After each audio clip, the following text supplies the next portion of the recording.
চলুন আজকে একটা নতুন ইংরেজি শব্দ শিখে নেই। শব্দটা হলো ডিপ্লোর। আচ্ছা, শব্দটা সহজে বোঝার জন্য চলেন রিনা নামের এক মেয়ের গল্প শুনি। আর এটা হলো রিনার সবচেয়ে প্রিয় পার্ক। ও রোজ এখানে খেলতে আসত। কিন্তু একদিন পার্কটা একদম নোংরা হয়ে গেল। সবখানে শুধু ময়লা আর ময়লা। নিজের প্রিয় জায়গার এই অবস্থা দেখে রিনার যে কি কষ্ট হলো। তো ওর এই যে তীব্র দুঃখ আর রাগের অনুভূতি, এটাকে ইংরেজিতে কি বলে জানেন? এই শব্দটাই হলো ডিপ্লোর। মানে হলো কোনো কিছু তীব্র নিন্দা করা বা সেটার জন্য ভীষণ দুঃখ পাওয়া। তার মানে ডিপ্লোর শব্দটা কিন্তু বেশ ভারী। এটা একটা নেতিবাচক অনুভূতি বোঝায়। চলুন দেখি বাস্তব জীবনে এই শব্দটা আর কোথায় কোথায় ব্যবহার করা যায়।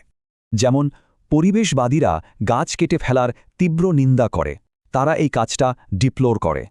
আবার ধরেন কোনো কোম্পানির সিইও তার কোম্পানির খারাপ কাজের জন্য দুঃখ প্রকাশ করছেন, তিনিও ডিপ্লোর করছেন।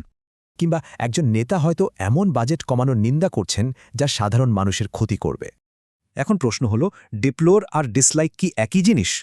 না, একদমই না।